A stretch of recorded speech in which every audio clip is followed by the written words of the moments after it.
반갑습니다. 네. 자, 우리 지난달 강의 아직 안 끝났죠? 그래서 금융론 파트 오늘 강의 정리합니다. 자, 여러분 교재로 따지면 몇 페이지냐면 304페이지가 되겠습니다.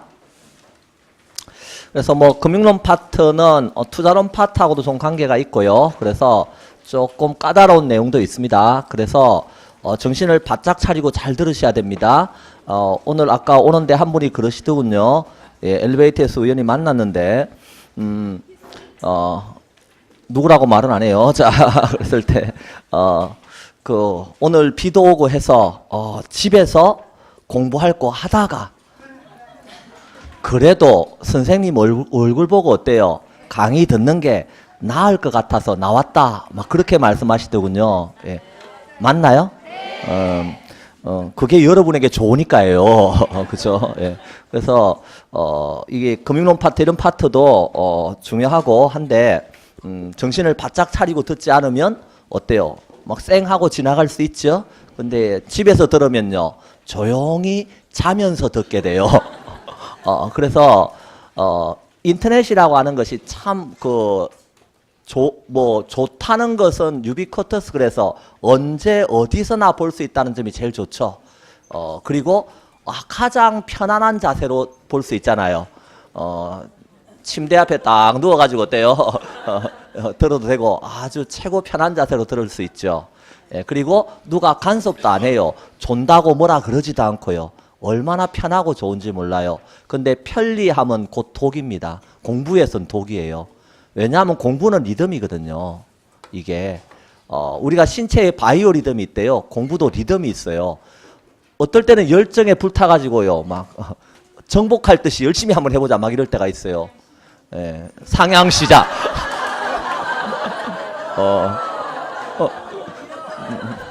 배워요, 배워. 그래서 적을 필요까지는 없을 것 같은데. 누가 그 말씀도 하시더군요. 선생님, 이 중개사 공부하고 나서 쓰는 말이 달라졌대요. 그러면서 상당히 어때요? 자기가 생각해도, 상당히 좀 유식해진 것 같다. 이런 말씀을 막 하시더라고요. 그러면서, 이제 신문이라든가 TV 이런 데서 이제, 이런 금융론 이야기도 나오고 이러면, 이제 좀 관심 있게 보게 되고, 그렇게 된대요. 자, 그래서, 상향시장, 그래요. 근데 막 올라갈 때가 있지만 또 어떨 때도 있어요. 여기 와가지고 어때요? 이걸 내가 왜 시작을 했던가 이러면서 어때요? 괜히 시작해가지고 이거 그만둘 수도 없고 남들 이목도 있고 막 이러면서 막 이런 분들이 많아요. 그래서 한다고 큰 소리 쳐놨고 이거 중간에 그만둘 수도 없고 이러면서 어때요? 막 이럴 때가 있어요. 근데 이때 다시 여기에 올라가려면 제가 늘 드리는 말씀이잖아요. 끝까지만 들으세요, 강의를. 그러시면 합격한다고요. 더 이상 뭐가 필요하냐고요. 끝까지 가면 돼요. 근데 많은 분들이 이런 과정을 거치면서 어때요? 그만두는 사람이 많아요. 11월에 시작했던 사람 치고 끝까지 가는 사람이 절반도 안 된다니까요. 나중에 보면. 그래서 특히 야간반 분들은 특히 더 심하고, 왜? 상황이 힘들잖아요. 그러다 보니까 더 심하고, 그래서 끝까지만 가시면 돼요. 근데 중간에 이런 상황일 때 그만두자 이런 분들이 많이 생겨요, 중간에. 그래서 제일 중요한 게 뭐냐면 끝까지 가는 시스템을 만드는 게 제일 중요한 거예요. 끝까지 가려면요, 여기서 올라가야 되잖아요, 리듬이 떨어졌을 때. 그러면 자극을 받아야 돼요. 사람은 자극을 받는 데 있어서 가장 좋은 것은 여기 모여서 와서 보는 거예요. 요 분위기 안에 앉아 있으면요, 저 나이 드신 분도 지금 하시는데 이런 생각도 들고요. 진주에는 제가 나가는 최고령 수강생 70세 분도 계세요. 그분도 앉아서 지금 열심히 하고 있는데 저분도 계신데 이런 생각도 들고요. 또 하다 보면 강사나 뭐 하겠어요. 자극을 계속 주겠죠. 그와 관련된 동기부여를 계속 시켜주잖아요. 예, 중개사법 쌤은 웃겨가면서 맞죠? 이제 웃다가 이제 보면 그래 웃다가 보면 언젠가는 가겠지 이러면서 또 올라가고 이렇게. 자, 그래서 이렇게 해서 쭉 가서 끝까지 가는 게 제일 중요한데 여기 와야 어때요? 그래도 자극을 많이 받아요. 강사들이 또 자극 주고 끝까지 하시라고 말에는 힘이 있거든요. 제가 여러분에게 기분 나쁜 말 한마디만 하면요, 이 가방 싸서 나갈 사람 많아요. 기분 나쁜 말 안 해도 가방 사서 나가는데. 그렇잖아요. 많다니까요. 그래서 대신에 긍정적인 말을 하고 옆에 있는 사람들에게 좋은 말을 많이 하고 이러면요. 또 힘이 나서 또 올라가기도 하는 거예요. 그래서 이런 과정을 거치면서 끝까지 갈 수 있어야 된다는 거예요. 근데 중간에 이렇게 어때요? 조금 편리하자고 인터넷이라든가 이런 걸로 빠지기 시작하면요. 이게 리듬이 깨져버려요. 언제 어디서 나가고 하는 게 되게 좋은 것 같죠? 여기 10시에 안 나오면 강의 못 떤다 그러면요. 10시까지 어떻게 하든가 나오려고 노력하잖아요. 근데 집에서는요. 편하게 그냥 아무 시간대 시간 날 때 보자. 시간이 안 나요. 문제는. 다른 시간은 되게 많은데요. 이거 공부할 시간이 안 난다니까요. 집에서 보세요. 그래서 결론은 이게 리듬이 흩어져가 꽤 올라가지 못해서 그냥 이렇게 쭉 가다가 이렇게 가버리는 경우가 많아요. 그러다가 또 생각나면 또 오시는 거예요. 이게. 그러다 보면 몇 년 가고 이래요. 그래서 공부는 시간이 기회가 주어져 있을 때 해야 되는 거예요. 항상 기회가 주어지는 게 아닙니다. 그래서 여러분에게 지금 그래도 여기 나오실 수 있는 분들은요. 그래도 복 받은 사람들이에요. 여기 나와서 그래도 시간이 있고 하다못해 학원비도 있고 맞죠? 점심 먹을 수 있는 밥값도 있잖아요. 그래서 그래도 주어져 있는 거 감사하게 생각하시고요. 이제 주어진 시간 안에 최선을 다해서 열심히 해야 되는 거예요. 그래서 요번 모의고사는 잘 봤어요? 괜찮아요. 최선을 다했지만 아직 어때요?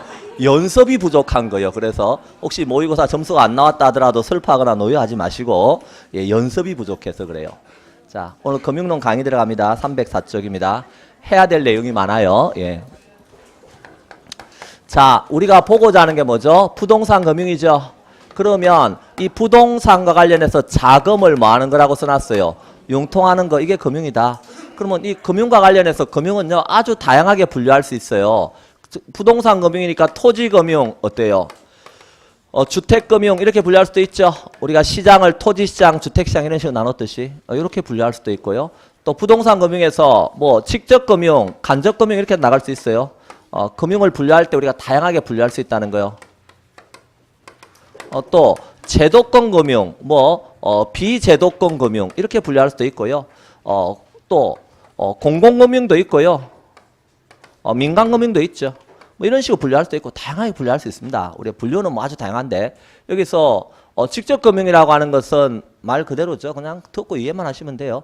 직접 금융이라고 하는 것은 자금이 필요한 수요자하고 자금을 가지고 있는 공급자가 다이렉트로 만나는 거예요. 어떻게 만나요? 주식을 발행하거나 채권을 발행해서 돈이 필요한 회사하고 돈 가진 투자자하고 다이렉트로 만나면 직접 금융이에요. 그럼 간접 금융은요? 여러분이 은행에다 돈 넣어놨어요? 그랬더니 은행에서 어때요? 돈 필요한 사람에게 대출해줬네요? 금융기관이 중간에 매개돼 있죠? 이런 걸 무슨 금융? 간접 금융. 의미만 하시면 되죠. 제도권 금융과 비제도권 금융. 비제도권 금융의 가장 대표적인 게 뭐가 있어요? 자금을 융통할 때 제도권, 금융기관이라든가 이런 데 이용하지 않고 어떻게 자금 융통하냐고요?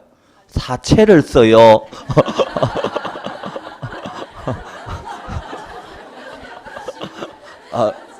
부동산이에요. 지금 우리가 배우는 게 부동산과 관련해서 전세 끼고 집 사는 경우도 있죠. 전세도 남의 돈 자금을 융통하는 거란 말이에요. 내 돈이 부족하니까. 맞나요? 그리고 개발할 때 선분양 이런 거 있나요? 이것도 뭐 하는 거요? 미리 자금을 땡겨오는 거예요. 모델하우스 하나 지어놓고 계약금 받고 중도금 받고 해서 다 자금 융통하는 기법인데 비제도권 금융이라 그래요. 자, 공공금융의 가장 대표적인 게 국민주택기금이에요. 근데 국민주택기금의 용어가 바뀌었죠. 지금은 주택도시기금으로 바뀌었어요. 그래서 이런 것들은 공공금융의 가장 대표적인 거예요. 그럼 민간금융이니 공공금융이니 이런 거 나누는 이유는 왜 나눠요? 기본적으로 이런 것들은 금리가 상대적으로 어때요? 높다 낮다? 낮고 정부가 개입한 것들은 아무래도 금리가 낮고 대신에 대출 기간은 좀 길게 잡아주고 이렇게 돈도 대부비율도 이런 거 좀 놀려서 더 빌려주고 이런 의미가 들어있는 거예요. 그래서 이렇게 뭐 다양하게 분류할 수 있는데 사람을 분류해 보세요. 어떻게 분류하실래요?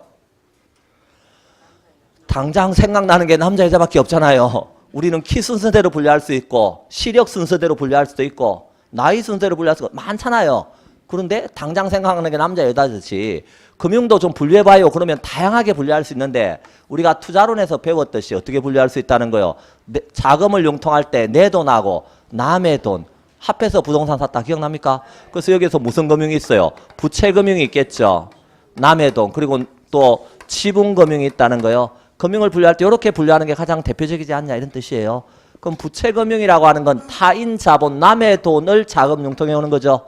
남의 돈 빌려왔으면 뭐 줘야 돼요? 이자. 약속한 이자를 줘야 되는 거고요. 지분금융은요. 자기 자본으로 자금을 융통한 거요. 그럼 투자해서 수익이 생기면 그 수익에 대한 배당을 지급해야 되는 거죠. 그래서 요렇게. 그러면 부채금융의 가장 대표적인 게 뭐가 있습니까? 그랬을 때 부채금융 부동산을 뭐 잡히고 담보 잡히고 자금 융통하는 거 있나요? 그걸 뭐라 그래요?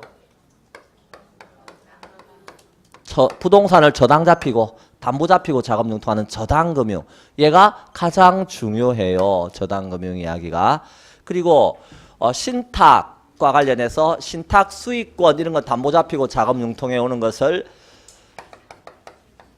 신탁금융 또는 신탁증서금융 이렇게 표현하는 거예요.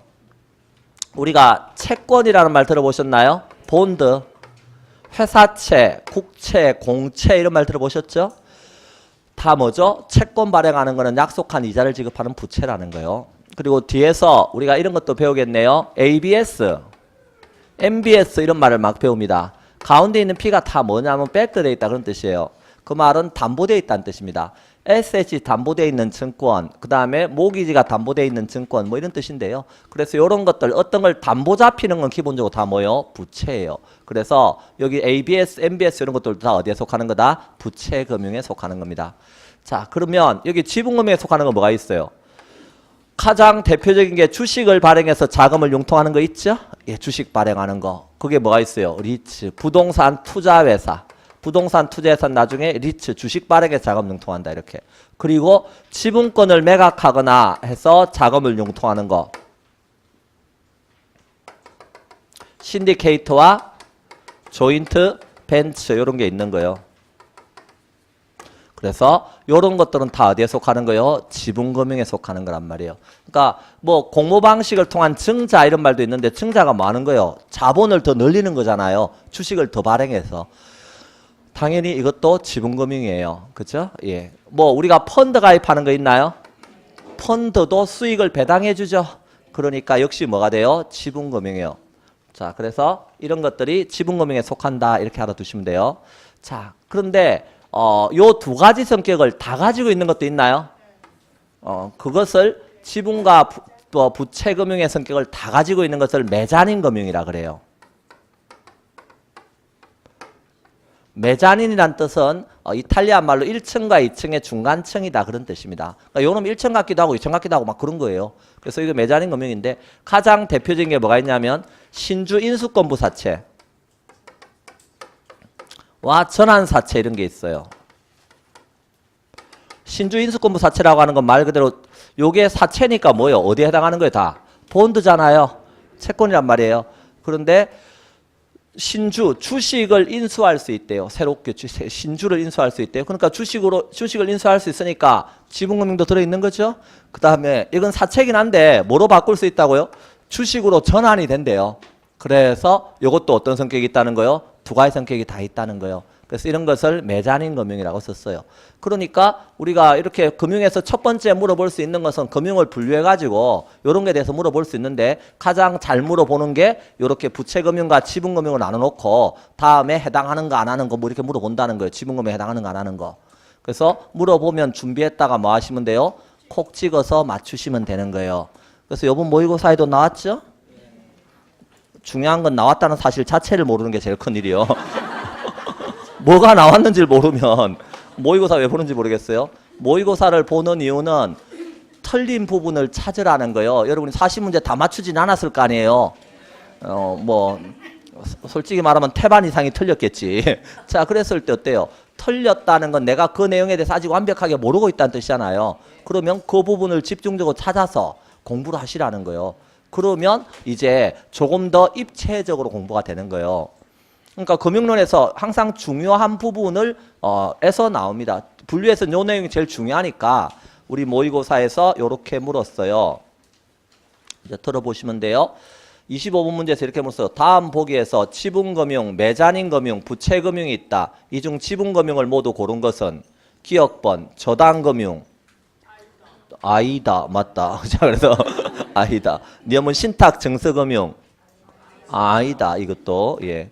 자, 틱업번, 부동산 신디케이트. 일단 뭐 신디케이트가 뭔지 배우면 되잖아요. 맞다. 그 다음에 자산 유동화증권 해놓고 ABS 이렇게 써놨네요. 아니다. 저기 부채금융에 들어있잖아요. 신주인수권부사채.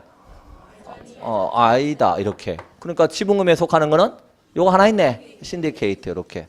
그거 찾아라 하는 게 금융론의 첫 번째 문제였어요. 그러면요. 설마 이런 걸 틀리겠어요, 우리가. 그죠? 이제 틀리신 분들은 조용히 반성하면서 어때요? 내가 왜 그랬을까? 이렇게 그 옆에다가 써놔야 돼요. 교재 옆에다가. 자, 일단 요 내용이죠. 그러면 그 다음에 이제 요 내용 배우는 게 전부예요. 우리가. 요 내용 배우는 게 전부인데 그 중에서 우리가 특히 저당금융이 중요하다 그랬죠. 그러면 저당금융과 관련해서 한번 생각해 보자고요. 여기에 저당은 자금을 빌리는 누가 있어요? 차입자가 있겠죠? 자금의 수요자입니다. 그럼 여기에 자금을 가지고 있는 누가 있어요? 공급자가 있겠죠? 자금의 공급자를 우리가 표현할 때 대출자 이렇게 쓰는 거예요. 대출자라는 말은 대출해주는 기관입니다. 그러니까 돈 빌리는 쪽이 아니라 빌려주는 쪽이에요. 자, 그러면 요 대출자하고 차입자가 사이에서 차입자가 뭐라 그래요? 나 집 사야 돼요. 이러면서 어때요? 집 사야 되니까 돈 좀 빌려주세요. 하고 은행 갔네요. 자, 그러면 이 차입자 입장의 첫 번째 관심사가 뭐냐? 하고 물어보면 뭐가 첫 번째 관심사예요? 야, 나한테 돈 얼마나 빌려줄란가? 이게 제일 첫 번째 관심사 아니에요. 여러분도 집 살 때 어때요? 은행 갔을 때 얼마나 빌려줄까? 항상 고민하고 갈 거 아니에요. 그래서 첫 번째 물어보고 싶은 게 최대 융자 가능 금액 요거 물어보고 싶은 거예요. 그래서 최대 융자 가능 금액이 얼마나 될란가? 이게 알고 싶다는 거예요. 그러면 최대 융자 가능 금액 이런 거 알아보기 위해서 우리가 LTV하고 DTI 이야기 여기서 열심히 하게 된다는 겁니다. 그래서 이런 걸 통해서 얼마까지 대출이 가능한가 이런 걸 알아보는 거예요. 자, 두 번째 돈 빌려 왔어요. 그러면 그 다음에 문제는요. 이제 여기서 돈 띄면 안 되죠. 그래서 건저당 설정하겠죠. 건저당 설정해서 그 다음에 원금과 이자를 갚아서 이렇게 될 거 아니에요. 그럼 돈 빌리고 나면 그 다음 걱정이 이제 이자 이야기죠. 이자 얼마나 내야 되는가. 그래서 이 이자율과 관련된 이야기를 좀 알아달라는 거예요. 그럼 이자율과 관련해서 고정금리도 있나요? 또 뭐 더 있어요? 변동금리도 있겠죠? 그럼 이제 고정금리와 변동금리 어떤 차이점이 있고 여기에서는 어떤 장단점이 있는가 이런 것도 좀 알아달라는 겁니다. 자, 여기가 이제 끝났어요. 그럼 세 번째 이제 뭐예요? 그럼 이런 이자 내는 걸 바탕으로 해서 고정금리라 하더라도 원리금을 균등하게 분할 상환할 수도 있고 원금 균등 방식도 있고 최정식 상환 방식도 있고 다양한 상환 방식이 있는 거죠. 그래서 저당 상환 방법, 돈을 어떻게 갚아 나갈 것인가는 저당 상환 방법에 대한 이야기를 또 물어본다는 거예요. 그래서 요 세 가지가 출제 포인트라는 거예요. 그럼 우리는 모의고사든 시험장이든 요거 세 가지를 잘 알고 있다가 물어보면 답만 콕콕 해주시면 되는 거예요. 얼마나 쉬워요? 그죠? 간단한 거 아니에요. 요거 하면 되는데. 그래서 여기 차입자와 대출자 사이에 저당이 형성되는 시항을 1차 저당 시항이라고 쓰고 그 1차 저당 시항에서 물어보는 건 요 세 가지가 일단 포커스예요. 딱 포인트 잡고 그러면 304쪽에 그 맨 밑에 주택금융이라고 써놨나요? 주택금융, 주택을 대상으로 자금 융통하는 거다. 너무나 당연한 말 쓰고 있죠. 자, 305쪽에 주택금융의 종류에는 뭐가 있다고요? 보니까 주택소비금융하고 뭐가 있어요? 주택개발금융. 주택소비금융은 주택을 구입하겠다는 소비자가 자금 융통하는 것이고 주택개발금융은요. 주택을 짓겠다고 하는 공급자가 자금 융통하는 거예요. 어려운 말 없죠? 읽어보면 됩니다. 금융의 기능은요. 자, 여기에서 차입자가 주택과 관련해서 자금 융통해 주세요. 그러면 요 자금이 융통이 되면 차입자는 이제 집 살 수 있죠. 그러면 그걸 뭐라 그래요? 유효수요. 구매력이 뒷받침되어 있으니까. 그래서 유효수요가 이루어지니까 주택 거래가 어떻게 된다? 활성화될 거다. 자, 그러면 활성화돼서 내 집 가진 사람이 많아지겠죠? 그럼 이번에 주거에 뭐가 이루어져요? 안정 이런 게 이루어질 거다. 그리고 여기 금융기관 입장에서는요. 대출해 줄 테니까 대신에 청약 저축예금 부금에 가입하세요. 나중에 1순위 되면 해드릴게. 그럼 그동안 사람들이 부지런히 어때요? 돈 넣어놓잖아요. 그래서 저축을 유도해서 주택 자금을 모을 수 있고 조성할 수 있고 뒤로 넘겨서 정부 입장에서는요. 금융이라고 하는 게 돈줄이란 말이에요. 돈줄을 채웠다 풀었다 이러면서 뭐 할 수 있다는 거예요. 경기 조절 정책을 쓸 수 있는 거예요. 그래서 5번에 있는 주택 경기 조절 정책 그 정도 보시면 되겠습니다. 그런 게 금융의 뭐다? 기능이에요. 자, 가볍게 보시고 그 밑에 주택 도시기금이란 말 나오죠? 그래서 여기에서 공공금융의 대표적인 걸로 주택 도시기금이 있는 겁니다. 그래서 이 주택 도시기금은 과거에 국민주택기금에 지금 바뀌어서 이렇게 편이 바뀌었는데요. 국민주택기금이라고 하는 게 1981년도에 처음 만들어졌어요. 근데 81년도에 만들어지고 나서 무슨 일이 생겼다는 거예요? 지금 몇 년 지났어요? 35년 지났죠? 4년 지났나? 35년 지났죠? 이렇게 세월이 갔잖아요. 이거 뭐 하는 기금이에요? 국민주택이라고 써놨잖아요. 그러니까 국민주택은 전용면적 85제곱미터 이하의 주택을 말해요. 그럼 국민주택을 짓는다 하는 공급자나 국민주택에 들어가겠다 하는 수요자나 이런 사람도 자금이 필요하죠. 그때 기금에서 융통을 해주겠다는 거예요. 그게 국민주택 기금입니다. 뭐 하려고요? 좀 저소득층들이 85제곱미터 하니까 당연히 어때요? 주거 안정 이런 걸 위해서 내 집 마련하라고 이렇게 기금을 조성해서 지원해 준 거예요. 그래서 부지런히 뭐 했어요? 짓고 입주하고 이렇게 했다는 거예요. 근데 세월이 가서 지금 어때요? 그때 집들이 지금 많이 낡아가죠 이제. 그러니까 새 집을 짓는 것도 중요하지만 도시를 다시 뭐 하는 거? 재생사업하는 거. 우리가 재건축, 재개발, 리모델링 이런 것들 있나요? 이런 도시 재생사업에도 자금이 들어가야 될 필요가 있죠. 그래서 국민주택을 짓는 것은 이제 여기에서 주택개정에서 하고 개정을 나눈 거예요. 그 다음에 도시 재생사업은 어디에서 하고? 도시개정에서 하고. 그래서 거기 주택 도시기금 보세요. 예, 306쪽에. 자, 주택 도시기금에서 둘째 줄에 이런 말 써놨죠? 기금은 무슨 계정과 무슨 계정으로 나눠져 있다? 주택계정과 도시계정으로 구분한다. 이런 말 돼 있나요? 그럼 주택계정은 과거처럼 부지런히 국민주택 이런 거 짓고 하라는 거예요. 주거 환경과 관련된 것도 하고. 그런데 도시계정은 뭐와 관련돼 있는 거예요? 도시 재생사업과 관련돼 있다는 거예요. 리모델링이라든가 재개발 이런 것들이 있죠. 여러분이 정비사업 시간에 배우는 것들 이런 거와 관련돼 있다는 겁니다. 거기에다가 자금을 융통하겠다. 자, 그래서 일단 그렇게 알아두시고, 그리고 이 지금 주택 도시기금은요, 과거에 국민주택 기금이었을 때는 누가 운영합니까? 이래 보면 국토교통부 장관이 운영하는 거. 이게 국토교통부 장관이 운영하면서 국토교통부 장관이 어디에다가 시중은행에다가 위탁을 시켜놨다고, 기금의 관리 운영에 대해서. 그 말 이해됐나요? 요렇게 요렇게 위탁을 했는데 지금은 뒤로 넘겨보시면 311쪽을 봅니다. 그게 보니까 가운데 6번에 주택도시보증공사라고 써놨죠? 그리고 맨 밑에 줄에 업무의 동그라미 1번에 뭐라고 써놨어요? 주택도시기금의 운영관리에 관한 사무 이렇게 써놨나요? 그러니까 요 국민주택기금의 운용관리 주체는 변함없이 국토교통부 장관입니다. 국장이에요. 그런데 요것에 대해서 위탁을 어디에다가 지금 주택도시보증공사라고 하는 곳에다가 이제 전담을 시켜서 맡겨놨다고. 너가 이제 알아서 해라 이렇게. 요렇게 위탁을 해놨고, 여기서 다시 시중은행이 어때요? 재위탁을 하는 거예요. 이해되셨나요? 예. 여기서 위탁하고 재위탁해서 시중은행에서 이제 또 국민주택기금, 즉 주택도시보증, 주택도시기금 이런 것들을 지금 운영하고 있다는 겁니다. 그래서 이런 식으로 현재는 돼 있다. 그래서 여기에 누가 개입돼 있어요? 지금 주택도시보증공사, 여기가 국민주택기금을 위탁받아 사실상 운영하고 그것을 다시 시중은행에 뭐 해놨다? 재위탁 이런 식으로 하는 거예요. 이해됐죠? 예. 자, 그거 하나 알아두시고 나머지는 생략. 자, 넘어갑니다. 자, 312쪽 갑니다. 자, 그게 보니까 이제 주택담보대출이 나오나요? 그 주택담보대출이 뭐 이야기예요? 저당금융 이야기예요. 주택을 담보 잡히고 대출 받는 거니까. 그럼 저당금융에서 그 융자, 원금, 잔고 이런 말 나오는데 우리는 앞으로 이자라고 하는 거 뭐에 대해서 낸다? 잔금에 대해서 낸다. 요거는 기억하셔야 된다고요. 원금에 대해서 내는 게 아니고 뭐에 대해서? 잔금에 대해서 이자 내는 겁니다. 융자, 잔고, 다른 말로 잔금.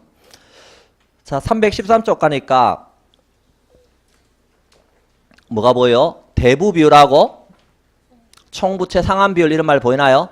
그 대부 비율은 가로 해놓고 뭐라고 써놨어요? 대출 비율, 융자 비율, 저당 비율, 담보 인정 비율 이렇게 써놨죠. 그래서 담보 인정 비율이란 말도 많이 쓰고요. 그리고 그 LTV다 하는 원어를 그대로 줍니다. 요건 항상 LTV다. 그래서 원어 그대로 알아두시면 돼요. LTV는 loan to value라고 써놨죠. 그래서 대부 비율과 관련해서 여기 최대 융자 가능 금액 이런 거 알아보기 위해서 은행 가면 여러분에게 뭐 물어보는 거예요? 나 집 살려고 하는데 돈 좀 빌려주세요. 그러면 은행에서 뭐라 물어보겠어요?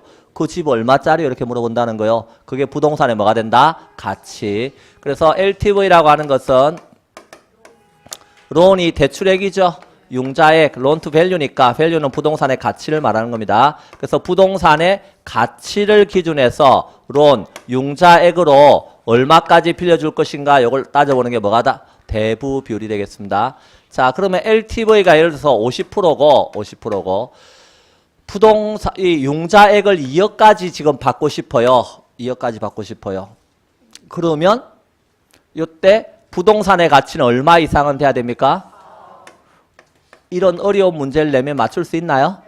예, 그래요. 예, 놀랍습니다. 모의고사에 나왔던 내용이죠, 그대로? 예. 자, 그래서 이때 4억 이상은 돼야 된다. 요게 LTV와 관련해서 물어본 거고요. 그 다음에 또 이제 얼마짜리 집을 살 건데 하고 물어보면 그러면 여기에서 2억 빌려가면 이 사람이 갚을 능력이 있는가 이거 따져보겠죠. 그 갚을 능력은 어디에 생겨요? 그 사람의 소득에 생기겠죠. 그래서 debt to income이다 하는 DTI가 나오는 거예요. DTI를 표현할 때 총부채 상환 비율 또는 소득 대비 부채 비율 뭐 이렇게 써놨죠. 그래서 여기에서 debt은 뭘 말하는 거예요? 부채니까 은행 갖다 줘야 되는 원금과 이자를 말한다. 이렇게 알아두시면 되고요. debt to income이죠. income이니까 income은 소득이죠. 그러니까 상환 능력을 알아보고자 하는 겁니다. 그래서 소득에서 이제 뭐가 나오는 거예요? 이제 갚아야 될 원금과 이자가 어느 정도 차지하는가 이거 따져보는 거예요. 자, 그랬을 때 소득이 여기 보니까 4천만 원입니다. 연소득이 4천만 원이에요. 그러면 4천만 원이다. 그랬을 때 요 DTI 비율이 40%입니다. 40%. 그러면 40%면 예를 들어서 이것들은 다 뭐예요? 규제입니다. LTV DTI는. 요걸 완화시켜주는 건 올려주는 거예요. 그럼 돈을 더 빌려주는 거고. 그럼 여기 이상은 넘지 마라 이 소리거든요. 그럼 40% 넘지 마세요. 그럼 4, 4, 16이니까 은행 갖다 주는 게 얼마를 넘어가면 안 된다는 거예요. 1600만 넘어가면 안 된다 이 소리예요. 은행 갖다 주는 돈이. 자, 이렇게 돼 있을 때 만약 매달 100만 원씩 갚기로 했어요. 원금과 이자를 100만 원씩 갚는 대출을 지금 얻으려고 합니다. 대출이 가능합니까? 불가능합니까? 가능하죠. 매달 월 100만 원이면 곱하기 얼마 하면 12 하면 1200밖에 안 되잖아요. 그러니까 1200밖에 안 되니까 1600 미치죠. 그러니까 대출이 가능하다 이렇게 되는 거죠. 근데 만약에 150만 원이면요. 150만 원이면 요거는 12 곱하면 1800이죠. 1600 넘어가 버리죠. 대출 안 되면 이렇게 되는 거죠. 이해되셨나요? 그래서 요런 거 물어보면 어때요? 되게 쉬운 거 그러면서 맞출 거죠. 아니 왜 그러세요? 예, 그래서 예를 들어서 이게 기출문제죠. 여러분들에게 물어본 내용이. 자, 그래서 몇 쪽을 보시냐면 326쪽을 보라는 거예요.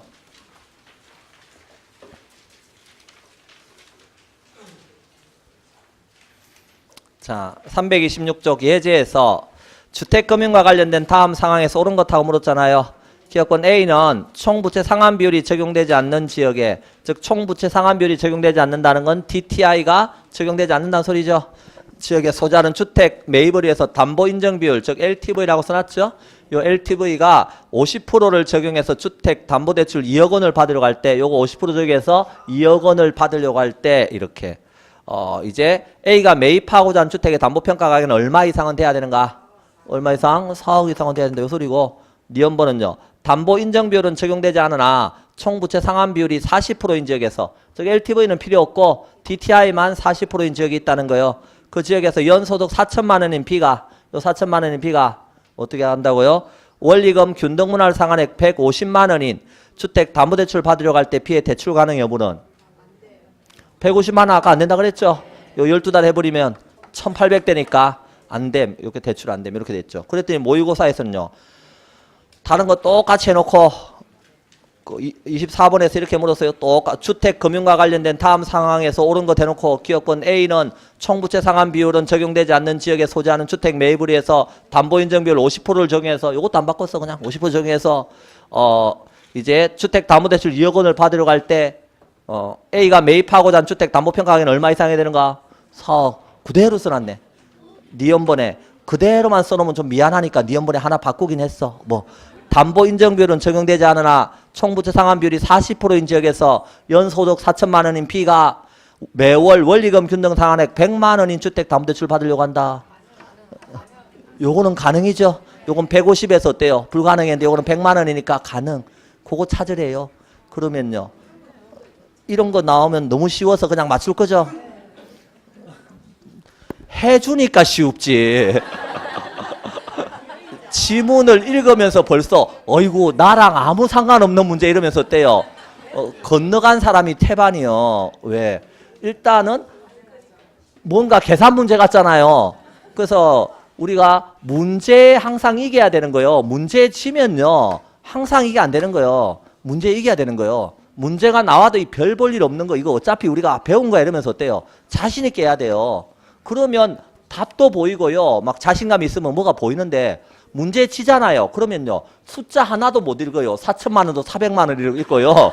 별일이 다 생겨요. 그러니까 여러분이 항상 문제 이기려면 우리가 배운 데서 나오는 거다 생각하시고 혹시 안 배운 데서 나오면요. 뭐라 그러면 돼요? 수석 가리는 문제네? 나랑 상관없으면 하고 넘어가면 돼요. 그렇죠? 그렇게 생각하시면 되는 거예요. 그래서 이렇게 해서 LTV하고 뭐에 대한 이야기? DTI 이야기는 알아야 되는데 여기서 하나 더 나가야 됩니다. 뭘 더 나가야 되느냐면 요 원금과 이자 있죠? 원금과 이자라는 말이 나오면 여러분은 자연스럽게 이게 생각이 나야 돼요. 투자론에서 화폐의 시간 가치에서 빌린 돈에다 뭐만 곱하면 저당 상수만 곱하면 갚아야 될 뭐가 나오는 거다? 원금과 이자가 나온다. 여기를 딱 떠올리셔야 돼요. 그럼 만약에 요런 지금 상황이에요. 그럼 요런 상황에서 LTV를 기준하면 얼마까지 대출이 된다고요? 2억까지 대출이 되잖아요. 2억까지. 그런데 DTI를 기준했을 때는요. 만약 여기 저당 상수가 0.16이라고 생각해 보세요. 저당 상수 의미 아시죠? 얼마를 빌렸을 때? 1원을 빌렸을 때 갚아야 하는 뭐의 크기? 원금과 이자의 크기. 기억납니까? 그래서 여기 저당 상수 0.16이라고 생각해 보세요. 그러면 이때 원금과 이자 0.16이면 만약 여기 원금과 이자가 요 놈이 원금과 이자잖아요. 지금. 여기가 1600만 넘어가면 안 된대요. 이 상황에서. 그러면 최대 용자 가는 금액은요. 1억에 16%가 1600만 원이죠. 그러니까 DTI를 기준하면 얼마를 넘어갈 수 없는 거예요. 1억을 넘어갈 수 없는 거예요. 최대 용자 가는 금액이. 그럼 두 가지 조건 다 충족해야 되면 최대 용자 가는 금액은 1억을 못 넘어간다. 여기까지가 정리가 돼야 되는 거예요. 우리가.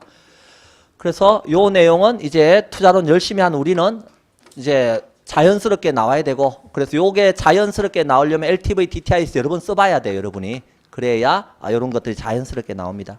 자, 그래서 여기서 한 문제 나왔네요. 예, 또 넘어갑니다. 자, 두 번째. 그래서 앞으로 앞 페이지 그 몇 쪽 보세요. 아까 보던 페이지가 313페이지였나요? 그거 봤죠? 자, 그 다음에 맨 밑에 보세요. 명목 이자율하고 무슨 이자율이 나와요? 실질 이자율이 나오는데 그 박스에 보니까 이렇게 써놨어요. 명목 이자율은 실질 이자율에다 뭘 더한 거다? 기대 인플레이션을 더한 거고 실질 이자율은 명목 이자율에서 뭘 뺀 거다? 기대 인플레이션을 뺀다. 이런 말이 나오죠? 그러면 이런 걸 한번 생각해 보세요. 여기 우리가 대출을 해주면서 지금 이자 달라고 이렇게 이야기했잖아요. 맞죠? 이때 이자율이 예를 들어서 7%라고 가정을 해보자고요. 고정금리로 7%다라고 가정을 해봐요. 이자율이. 그럼 요 7%는요. 누구 입장에서? 대출자 입장에서 돈을 빌려준 대가로 요구하는 수익률이라고요. 돈을 빌려줬으니까 적어도 7% 이자는 줘야지 이런 소리예요. 요것도 안 주면 안 빌려줄 거야 이 소리잖아요. 최소한도로 7%는 줘야지 이게. 누구 입장의 요구 수익률이라고요? 대출자 입장의 요구 수익률이죠. 적어도 요 정도는 대출자가 요구한다는 거예요. 그럼 요구 수익률은 무위험률에다 뭐가 들어가 있어요? 위험 할증률에다가 플러스 뭐까지?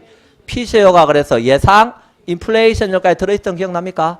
그러면 이 고정금리로 요 7%다라고 말했을 때 이 고정금리로 7%라고 말했을 때 요 7%는 뭐가 다 들어있겠어요? 인플레이션율도 다 들어있다는 거, 예상 인플레이션율도. 그 말 이해됐나요? 그래서 요거 승리는 그게 다 들어간다 그랬잖아요. 투자론에서 배웠죠. 그러니까 요거는 일반적으로 대출금리 7%입니다. 즉 대출 이자율 7%입니다. 약속으로 정한 계약서에다가 표시한 이자율 7%입니다. 즉 저당을 설정한 이자율 7%입니다. 라고 했을 때는 이건 명목 이자율 성격이겠어요? 실질 이자율 성격이겠어요? 이게 명목 이자율 성격이라는 거 일반적으로. 여기에는 다 뭐도 들어가 있다? 예상의 인플레이션 게 다 들어가 있는 거예요. 그래서 요 7%가 지금 여기 대출이자율, 약정이자율, 저당이자율 뭐라고 표현할 수 있는데 요 7%는 결국 뭐가 다 포함되어 있느냐 하면 여기 실질이자율에다가 돈을 빌려준 대가인 실질이자율에다가 뭐도 포함시켜 놨다고요? 예상 요것도 다 들어있다는 거예요. 그럼 실질이자율이 4%라고 가정을 해보세요. 그리고 예상 인플레이션이 3%였어요. 그러면 대출자 입장에서는 7%는 받아야 인플레이션 돈가치 떨어지는 걸 어때요? 생각했을 때 4%가 유지가 된다. 이해됐나요? 실질 수익률, 돈을 빌려준 대가로 실질 수익률 4%가 유지가 된다. 그래서 이렇게 7%를 요구해서 받은 거예요. 그런데 여기는 어디까지나 예상이죠?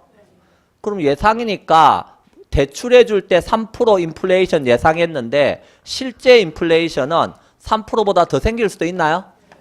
실제 인플레이션 대출해주고 나서 보니까 실제 인플레이션이 5%가 생겼어요.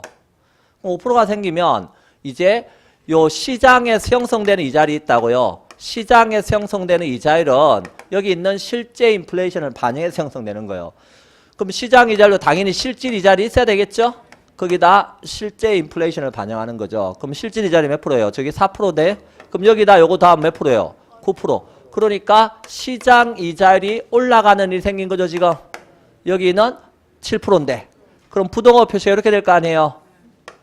자, 대출자가 유리합니까? 불리합니까? 불리합니다. 왜 불리합니까? 차입자가 상대적으로 유리하죠?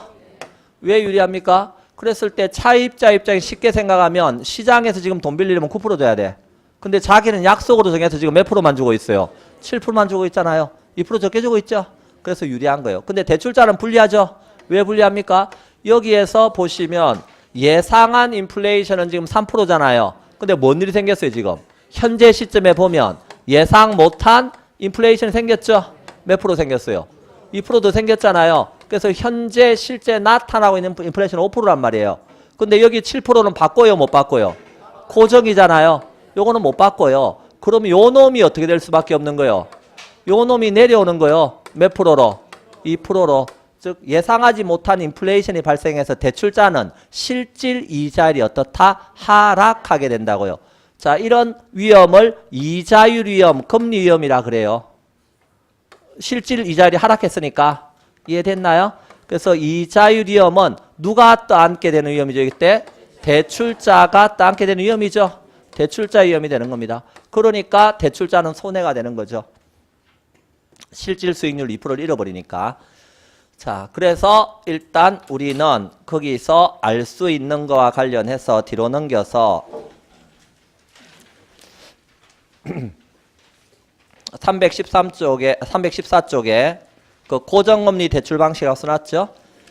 그 중에 1번 시장금리가 뭐 할 때 상승할 경우 이렇게 써놨잖아요. 그러면 거기 이런 말 써놨네요. 대출 시점의 예상 인플레이션보다 뭐가 더 높아요? 실제 인플레이션이 높으면 시장 금리가 뭐 한다? 상승. 여기를 말하는 거예요. 실제 시장 금리가 상승하나 대출 금리는 7% 고정이죠. 그러니까 뭔 일이 생겼어요? 실질 이자율이 어떻게 됐다고요? 하락해서 차입자는 뭐하고? 유리하고 대출자는 불리해진다. 그 말 이해됐죠 이제? 요렇게 되는 거예요. 그래서 이제 이 경우에는 지금 대출자가 그만큼 이자율 위험 부담을 떠안게 되는 거예요. 자, 그런데 반대되는 상황을 생각해 보자고요. 실제 인플레이션이 1%밖에 안 생겼어요. 그럼 1%밖에 안 생겼다. 그러면 시장 이자율은 어떻게 되겠어요? 시장 이자율은 여기 실질 이자율 4%에다가 실제 인플레이션 1% 더해서 5% 돼 있겠죠? 5% 돼 있습니다. 그런데 지금 대출 이자율, 약정 이자율은 얼마예요? 약정한 우리가 저당 이자율이 지금 7%죠? 7%. 그러면 부동호 표시가 이제 이렇게 됐죠? 그렇게 되면 당연히 누가 유리해지는 거예요? 대출자가 유리해지겠죠? 왜? 시장에서는 5%밖에 못 받는데 자기는 약속으로 정해서 지금 7% 받으니까 유리합니다. 누가 불리하죠? 차입자가 불리하겠죠? 차입자가 불리하다. 그러면 차입자는 가만히 있는 게 아니라 뭐 한다? 시장에서 5%짜리 빌려서 이거 갚아버리는 거죠. 그래서 갈아탄다. 그렇게 뭐요? 그걸 조기 상환한다. 이렇게.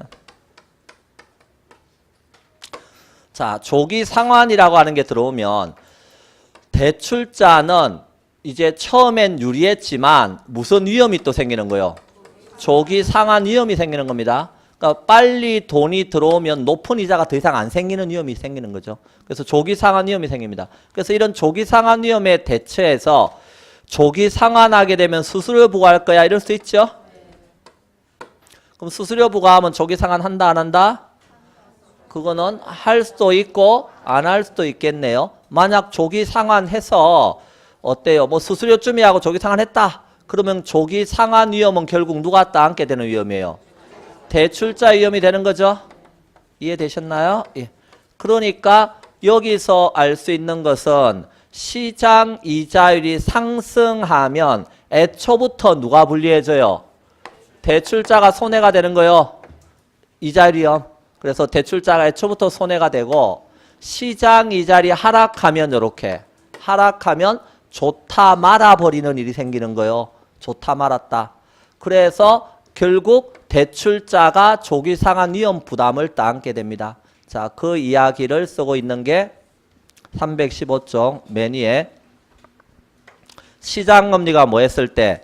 하락할 때 대출 시점에 예상 인플레이션보다 실제 인플레이션이 낮으면 시장금리가 어떤다? 하락하나 대출금리는 고정이므로 실질금리가 상승해서 차입자는 뭐해지고 불리해지고 대출자가 유리해진다. 그리고 그 박스 밑에 1번 이렇게 써놨죠. 시장금리가 약정금리보다 낮아지면 고정금리 차입자는 뭐가 생긴다? 조기 상환할 유인이 생긴다. 그래서 동그라미 3번 대출자는 조기 상환 위험을 차입자에게 증가하기 위해서 조기 상환 수수료를 부여하기도 한다. 근데 수수료 부과하더라도 조기 상환 할 수 있다 그랬죠. 그러면 조기 상환 위험은 누가 부담한다? 대출자의 위험이다. 그러니까 요 고정금리를 가만히 보니까 어떤 일이 생기고 있어요? 시장 이자율이 상승할 때도 누가 불리해져요? 대출자가 불리해지죠? 시장 이자율이 하락하면 좋다 말아서 역시 대출자가 불리해지죠? 그래서 이런 걸 이자율 변동 위험 부담의 비대칭성이라 그런다고요. 그러니까 고정금리에서는 이런 비대칭성이 나타난다는 거예요. 한쪽만 계속 불리해지는 거. 그래서 대출자들이 이렇게 말을 하겠죠. 고정금리는 내 체질이 아닌가 봐. I love you 무슨 금리? 이렇게 되는 거죠.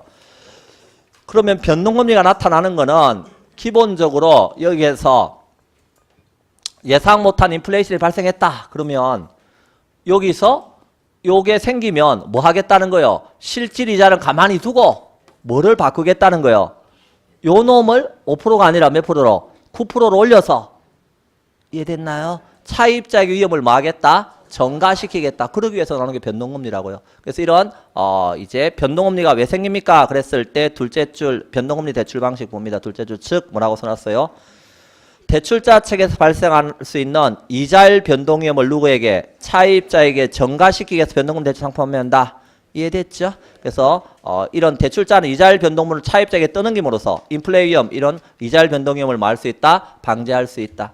자, 그래서 이때 변동금리를 통해서 요거 고정이 아니라 요걸 올려서 차입자 위험을 떠넘기겠다는 거예요.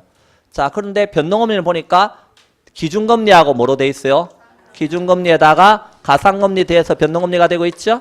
그때 기준금리로 우리나라에서 가장 많이 쓰고 있는 게 뭐다? 그 맨 밑에 보니까 CD하고 뭐가 나와요? 코픽스라고 하는 말이 나온다. CD는 양도성 예금 증서 이런 뜻이고 코픽스는 자금 조달 비용 지수 이런 것인데 이때 거기 박스에 보니까 변하는 건 뭐가 변한다고 돼 있어요? 기준금리가 변하고 고정금리는 개인의, 여기 가상금리는 개인 차이는 있지만 대출 시점이 어떻게 돼 있다? 고정되어 있다. 가상금리는. 당신의 가상금리는 2%입니다. 이렇게 고정된다는 거예요. 그래서 CD하고 코픽스와 관련해서는 뒤에 거기 316쪽에 보니까 CD라는 말 보충학습에 자세하게 써놨나요? 그리고 코픽스 이런 말도 자세하게 옆에 써놨죠. 그래서 여러분이 읽어보시면 되겠다. 그래서 요게 기준금리다 하는 것과 요 CD금리나 코픽스가 올라갔다 그러면 뭐도 올라가는 거다. 변동금리도 어때요? 올라간다. 이 정도까지는 시험에서 나왔습니다. 구체적으로 CD가 뭐고 코픽스가 뭐고 물어본 적은 없어요. 그런데 코픽스 조금만 설명해 드리면 요것은 뭐라고 번역을 해놨어요. 317쪽 메뉴에. 자금 조달 비용 지수다 이런 말이 있나요? 그러니까 자금 조달 비용 지수입니다. 그러면 그때 동그라미 5번에 보면 지수 산출 대상 상품은 뭐가 있다고요? 정기예금, 정기적금, 상호부금, 주택부금, 양도성 예금증서, 환매조건부 채권 뭐 쭉 나오죠? 금융채 이런 게 쭉 나옵니다. 그러니까 은행에서 자금을 자기들도 대출해주면 자금을 조달해 와야 될 거 아니에요. 어떻게 조달하면 여러분한테 정기예금 가입하세요. CD 발행하기도 하고 이렇게 양도성 예금증서 발행하기도 하고 은행채 발행하기도 하고 맞나요? 정기 뭐 적금 가입하기를 하고 그래서 요렇게 자금을 쭉 조달해 온다고요. 그럼 요 조달할 때 자기들도 뭐 줘야 돼요? 이자 줘야 될 거 아니에요. 그럼 그게 자금을 조달할 때 들어가는 비용이란 말이에요. 그것을 지수화시킨 거예요. 그래서 쉽게 말하면 요거는 대출해 줄 때 원가예요. 원가. 우리도 비용이 요만큼 들었다. 그러니까 원가에다 뭐 얹어서 마진, 가상금리 얹어서 대출금리가 된다는 거예요. 자, 그게 코픽스적 개념입니다. 그래서 요런 것이 기준금리다 하는 것 정도 알아두시고요. 자, 그 다음에 뒤로 넘겨서 자, 뭘 보시느냐 하면 318쪽 맨 밑에 특징을 봅니다. 그러면 요런 것들과 관련해서 그 특징에 보면 변동금리 주택담보대출 이자율 조정주의가 어떨수록 짧을수록 이자율 변동 위험은 대출자로부터 차입자에게 신속히 증가된다. 그 말은 금리가 변한다 그랬잖아요. 그때 변동 주기가 짧으면 빨리빨리 위험을 차입자에게 떠넘길 수 있겠죠. 그래서 대출자들은 뭘 원한다? 짧은 조정 주기를 원하는 겁니다. 자, 2번에서 변동금리라 그래가지고 금리를 계속 올려버리면요. 차입자가 나중에 이자 부담 때문에 채무 불이행 위험이 생길 수 있죠. 그러니까 금리의 상한선을 딱 정하는 경우도 있어요. 그걸 이제 금리 상한 변동금리 주택담보대출이다 이렇게 써놨죠. 그럼 금리 상한선을 정하게 되면 금리 상한 이상으로 금리가 올라갔을 때 생기는 금리 변동위험을 뭐 할 수 있다? 줄일 수 있다. 그러니까 요 위로 올라가는 것은 이제 인정을 안 하겠다는 거예요. 상한선을 딱 정해놨으니까 이렇게. 자, 세 번째. 대출해 줄 때 고정금리가 높아요? 변동금리가 높아요? 대출 시점에서는 고정금리가 높습니다. 왜 높아요? 여기는 위험을 누가 다 따놨어요? 대출자가 다 따놨잖아요. 그럼 위험하고 수익은 무슨 관계예요? 비례관계, 상쇄관계 떠오릅니까? 그러니까 대출자 입장에서 위험하면 이자 더 내놓으라 그런다고요. 수익률이 높아지면 위험 수익은 비례관계니까. 그러니까 고정금리가 더 대출자 입장에 위험하죠. 그러니까 당연히 이자율이 더 높은 거예요. 변동금리는 나중에 위험을 떠넘기면 되잖아 이렇게. 금리 올려서. 그래서 동그라미 3번의 둘째 줄 대출 시점에 고정금리 주택담보대출 금리는 변동금리 주택담보대출 금리보다 어떻다? 높다. 예, 그런 거 알아두시고. 그 다음에 그 옆 페이지에 319쪽에 가운데 박스 보시면 주택담보대출 금리가 올라갔어요. 그러면 주택에 대한 수요는 증가요, 감소요? 감소 상식이죠? 담보대출 금리가 내려갔어요. 수요는 증가합니다.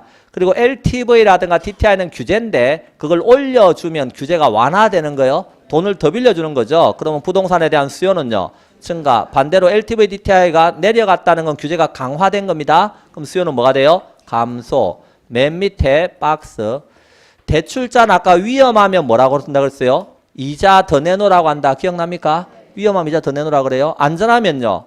이자 적게 받아야 된다고요? 그러면 이렇게 물어보죠. LTV가 올라갔습니다. 상향 조정되었다고요. 그럼 대출자의 입장에서 안전해진 거예요? 위험해진 거예요? 위험해진 거죠. 돈이 더 많이 나가니까. 그러면 이자율이 올라가겠어요? 내려가겠어요? 올라간다는 거 위험하니까. 이해됐나요? 자, 그래서 가장 기본적인 마인드는 이런 것이 되겠습니다. 자, 그러면 이 정도 내용 알았으면 이제 뭐에 대해서 배운 거예요, 우리가? 이자리에 대해서 배운 거죠, 지금? 고정금리하고 변동금리에 대해서 배웠어요. 그럼 모의고사에서 물어볼까요? 물어보겠지. 그래서 물어봤잖아요. 그래서 27번 문제에서 이렇게 물어봤어요. 이제 여러분이 듣고 맞추기만 하면 돼요. 그래서 문제가 나오면 콕콕 찍고 답만 찾으면 된다니까 이렇게. 27번에서 주택담보대출에 관한 설명 중 틀린 것 이래 물었어요. 1번 대출 비율이 높아질수록 즉 LTV가 높아질수록 주택담보대출 금리는 높아진다. 맞나요? LTV가 올라간다는 그만큼 금융기관 입장에 돈 많이 빌려주는 거니까 위험해지는 거예요. 그러니까 위험하면 이자 더 내놓으라 그런다. 맞죠? 대출금리 올라갑니다. 2번 명목금리와 실질금리의 차이는 예상 인플레이션율이 된다. 아까 명목금리에서 실질금리 빼면 명목금리 실질금리에다 예상 인플레이션 더한 거잖아요. 그러니까 그 차이는 결국 예상 인플레이션이죠. 자, 맞는 말입니다. 3번 변동금리 저당대출은요. 금리 위험의 비대칭성 문제가 없으므로 고정금리 대출보다 통상이자율이 낮다. 변동금리 저당대출은 금리 위험의 비대칭성 문제가 없으므로 아까 금리 위험 부담의 비대칭성이 있는 게 뭐였어요? 고정금리였잖아요. 근데 변동금리 거의 없다는 거예요. 위험을 떠넘기면 되니까 대출자가. 없으니까 고정금리보다는 통상이자율이 어떻다? 낮다. 그거 맞죠? 예, 3번은 맞는 거예요. 4번 고정금리 저당대출은 금리 하락기에는 대출자에게 조기 상환 위험이 발생한다. 고정금리 대출에서 금리가 뭐 할 때? 하락, 요거잖아. 시장 금리가 하락할 때는 뭐가 생긴다? 조기 상환, 요게 생긴다는 거예요. 그래서 조기 상환 위험이 발생한다. 맞네요. 5번 고정금리 저당대출은 금리 상승기에 차입자에게 금리 위험이 발생한다. 여기 금리가 상승하는 건 요 이야기죠, 지금. 시장금리가 상승할 때 위험이 누구에게 생겼어요? 대출자에게 이런 금리 위험이 생겼잖아요. 그러니까 이건 차입자가 아니라 누구? 대출자의 위험이 된다. 그래서 지금 이렇게 해서 이렇게 설명해 주면 와 그런 것 같아요. 시험장 가면요. 도대체 이게 정신이 사나워요. 그러니까 많은 지식 여러분 합격시켜 주는 게 아니고요. 정리된 지식에 합격을 시켜주는 겁니다. 그럼 정리된 지식을 가지려면요. 자꾸 제가 설명한 내용에 대해서 보고 듣고 생각을 하셔야 돼요. 그래서 여러분 걸로 만들어야지.